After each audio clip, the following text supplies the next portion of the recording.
کہا جاتا ہے کہ کسی بادشاہ کا گزر اپنی سلطنت کے ایک ایسے علاقے سے ہوا جہاں کے لوگ سیدھا نہر سے ہی پانی لے کر پیتے تھے۔ بادشاہ نے حکم دیا کہ عوام الناس کی سہولت کے لیے یہاں ایک گھڑا بھر کر رکھ دیا جائے تو زیادہ بہتر رہے گا اور ہر چھوٹا بڑا سہولت کے ساتھ پانی پی سکے گا۔ بادشاہ یہ کہتے ہوئے اپنی باقی کے سفر پر آگے کی طرف بڑھ گیا۔ شاہی حکم پر ایک گھڑا خرید کر نہر کے کنارے رکھا جانے لگا تو ایک اہلکار نے مشورہ دیا، یہ گھڑا عوامی دولت سے خرید کر شاہی حکم پر یہاں نصب کیا جا رہا ہے، ضروری ہے کہ اس کی حفاظت کا بندوبست کیا جائے اور ایک سنتری کو چوکیدار کے لیے مقرر کیا جائے۔ سنتری کی تعیناتی کا حکم ملنے پر یہ قباحت بھی سامنے آئی کہ گھڑا بھرنے کے لیے کسی ماشکی کا ہونا بھی ضروری ہے اور ہفتے کے 7 دن صرف ایک ماشکی یا ایک سنتری کو نہیں پابند کیا جا سکتا۔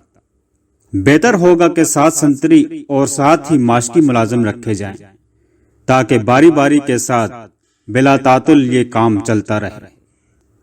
اس محنت طلب کام کے لیے 7 باربردار بھی رکھے جانے چاہیے جو باری باری روزانہ بھرے ہوئے گھڑے کو احتیاط سے اٹھا کر لائیں اور اچھے طریقے سے ڈھکنا لگا کر بند کر کے رکھیں۔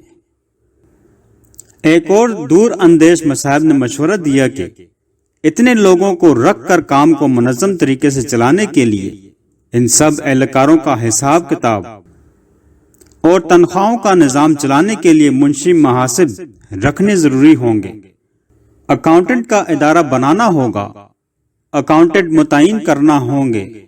ایک اور ذو فہم و فراست اہلکار نے مشورہ دیا کہ یہ اسی صورت میں ہی یقینی بنایا جا سکتا ہے کہ ہر کام اچھے طریقے سے چل رہا ہے تو ان سارے ماشکیوں، سنتریوں اور باربرداروں سے طریقے سے کام لینے کے لیے ایک ذاتی معاملات کا ایک شعبہ قائم کرنا پڑے گا۔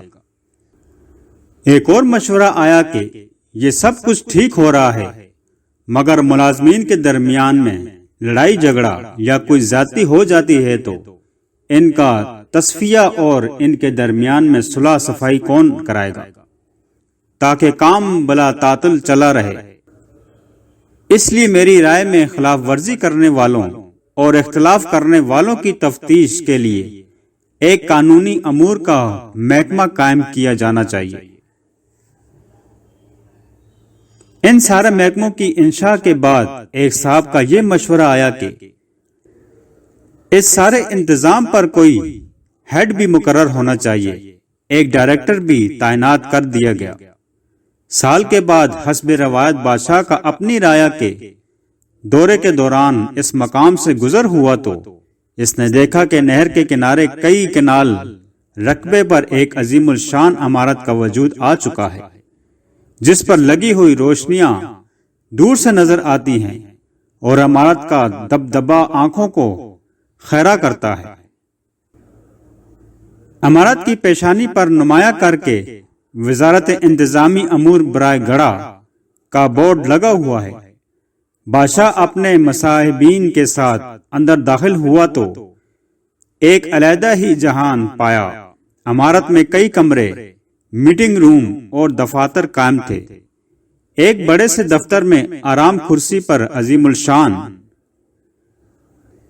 چوبی میز کے پیچھے سرمائی بالوں والا ایک پروقار معزز شخص بیٹھا ہوا تھا جس کے سامنے تختی پر اس کے القابات پروفیسر ڈاکٹر دو جنگوں کا فاتح فلاں بن فلاں ڈائریکٹر جنرل برائے معاملات سرکاری گھڑا لکھا ہوا تھا۔